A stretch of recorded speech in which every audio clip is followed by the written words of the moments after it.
দেখেন আপনার সামনে যে এক্সামিনার থাকবে সে তো এক্সামিনার এমনি এমনি হয়নি, সে তো এগুলো বুঝে। আপনি যখন তাকে মুখস্থ কিছু বলবেন সে সাথে সাথে ওটা ক্যাচ করে ফেলবে, সে সাথে সাথে এটা ধরে ফেলবে যে আয় হ্যাঁ এটা তো মুখস্থ উত্তর দিচ্ছে। অ্যান্ড মুখস্থ উত্তর কি ন্যাচারাল ওয়েতে আসে কখনো? রোবোটিক শোনায় না যে আমি মুখস্থ পড়া বলতেছি, একদম কাট টাট সোজা করে মুখস্থ বলছি। এটা কিন্তু করা যাবে না। আমাদের কি করতে হবে? We need to maintain a natural consistency, natural ফ্লুয়েন্সিটা রাখতে হবে। কারণ একটা কনভারসেশন, ওয়ান্স এগেন রিয়েল লাইফের সাথে একটু আসেন, রিয়েল লাইফের পাশে একটু চলে আসেন, দেখেন কত সুন্দর করে বোঝা যায় জিনিসটা। আপনি কারোর সাথে কথা বলছেন, আপনার আইএলসের পারপোজটাই তো, স্পিকিংয়ের পারপোজটাই তো যে আপনি কনভারসেশন হোল্ড করতে পারেন নাকি সেটা দেখা, তাই না? তো আপনি রিয়েল লাইফে কারোর সাথে কথা বলছেন, তাকে যদি আপনি মুখস্থ কথা বলেন, ব্যাপারটা কেমন অকওয়ার্ড হয়ে যায় না? কনভারসেশনটা অকওয়ার্ড হয়ে যাবে। ন্যাচারাল কি থাকে জিনিসটা তাহলে? আর ন্যাচারাল আর থাকে না। মাঝখানে মাঝখানে ধরেন আপনি মুখস্থ একটা কঠিন ওয়ার্ড ঢুকাই দিচ্ছেন একটা সেন্টেন্সের মাঝখানে, খুবই অকওয়ার্ড শোনায় জিনিসটা। অ্যান্ড রিয়েল লাইফ কনভারসেশনে কি ব্যাপারটা উইয়ার্ড খুবই। সো ওয়ান্স এগেন এবার আমরা আবার আইএলসে ব্যাক করি। সো আমাদের কি করতে হবে তখন? আমাদের কি ন্যাচারাল প্রসেসে বলতে হবে, ঠিক আছে?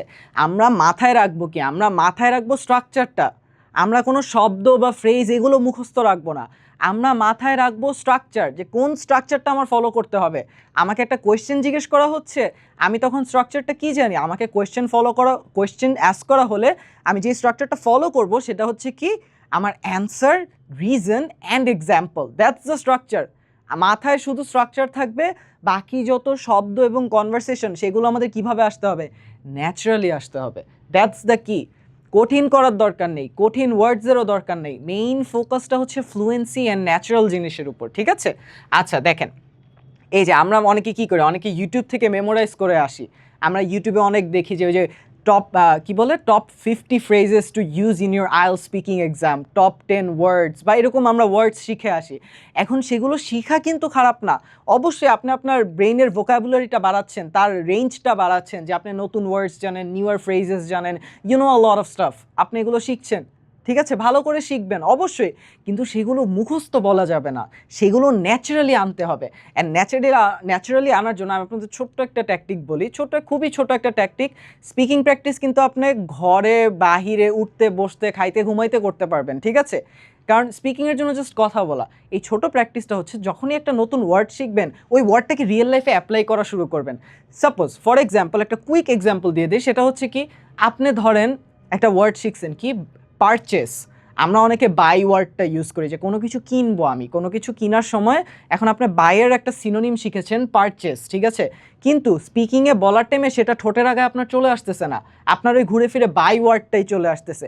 সো এইটা প্র্যাকটিসটা করবেন কি, যখনই আপনি এরপর ধরেন আপনি পারচেস ওয়ার্ডটা শিখেছেন, তো এটা শেখার পর যখনই আপনি কিছু কিনতে যাবেন সাথে সাথে আপনি কি বাইয়ের পরিবর্তে পারচেস ওয়ার্ডটা ইউজ করবেন, যে I want to purchase this, I want to purchase a ticket to Chittagong, ঠিক আছে? এভাবে ইউজ করা শুরু করবেন। ইউজ করা শুরু করে দিলে কিন্তু আপনার তখন ওইটা কি, ওইটা আপনার ভোকাবুলারিতে অলরেডি চলে এসেছে। তখন আপনি ওইটাকে স্পিকিংয়ে যখন আপনাকে কিছু জিজ্ঞেস করা হবে আপনি অটো ওই ওয়ার্ডটা দিয়ে উত্তর দিতে পারবেন, ঠিক আছে?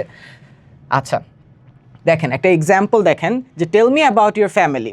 I come from a nuclear family consisting of 4 members. খুবই আনন্যাচারাল শোনায়, খুবই আনন্যাচারাল। কি একটা রিয়েল লাইফ কনভারসেশনে কেউ কিন্তু এভাবে বলতেছে না যে I come from a nuclear family. দেখেন আপনিও যদি যত জায়গায় ইংলিশ কনভারসেশনস দেখবেন, হয়তো মুভিজে দেখতে পারেন, টিভি সিরিজে দেখতে পারেন, বা এনিওয়্যার ইন দ্য ওয়ার্ল্ড আপনি ইংলিশ কনভারসেশন দেখলে এরকম ফ্রেজেসগুলো এগুলো কিন্তু ন্যাচারাল শোনায় না। এগুলো হচ্ছে আইএলটিএসের বইয়ের মধ্যে আপনাদেরকে মাথায় ভরার জন্য দিয়ে রাখে।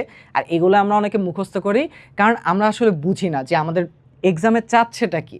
আমরা এক্সামে কী চাচ্ছে সেটা বুঝি না বলেই কিন্তু আমরা 80% ভুলগুলো করি, যে আমরা জানি না আমাদের থেকে কী চাচ্ছে। সো আমি আপনাদের বলে দিচ্ছি কী চাচ্ছে আসলে। ওরা চাচ্ছে হচ্ছে আপনাদের ন্যাচারাল ওয়ে অফ স্পিকিংটা দেখতে, ন্যাচারাল ওয়েতে আপনি কথা বলতে পারেন নাকি, ঠিক আছে? আর দেখেন এই যে কীভাবে ঠিক করবেন, এই যে কি ফ্রেজেস মেমোরাইজ করুন, পুরো সেন্টেন্স না। এই যে আমি আপনাদেরকে কী বললাম, ইউটিউব থেকে শিখছেন, অবশ্যই শিখেন, ভালো কথা, নতুন ওয়ার্ডস শিখতেছেন, ফ্রেজেস শিখতেছেন, বাট সেগুলোকে সেন্টেন্সে ব্যবহার করে মুখস্থ করার দরকার নেই, সেগুলোকে মাথায় রাখবেন অ্যান্ড ন্যাচারালি ইউজ করবেন, দ্যাটস দ্য প্রসেস, ঠিক আছে?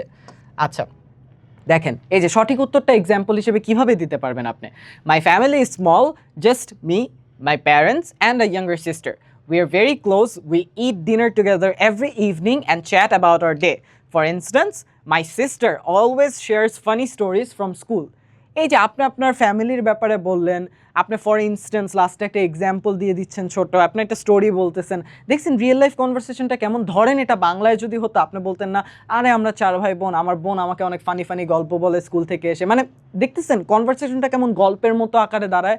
যখন আপনি ছোট উত্তর দেওয়া বন্ধ করবেন আর মুখস্থ উত্তর দেওয়া বন্ধ করবেন, দেখবেন আপনার কনভারসেশন করার ন্যাচারাল ওয়েটা বেড়ে যাচ্ছে। অ্যান্ড আপনার এক্সামিনার কিন্তু এইটাই দেখতে চাচ্ছে, আপনার থেকে ন্যাচারাল ওয়েটাই দেখতে চাচ্ছে, নট কমপ্লিকেশনস। ওরা কমপ্লিকেশনস চায় না আপনার থেকে। আচ্ছা, একটা কুইক টিপ কি দেখেন, প্রতিদিন 5টা টপিক নিয়ে ইম্প্রোভাইজ করুন, ফোনে রেকর্ড করে শুনুন ন্যাচারাল লাগছে কিনা।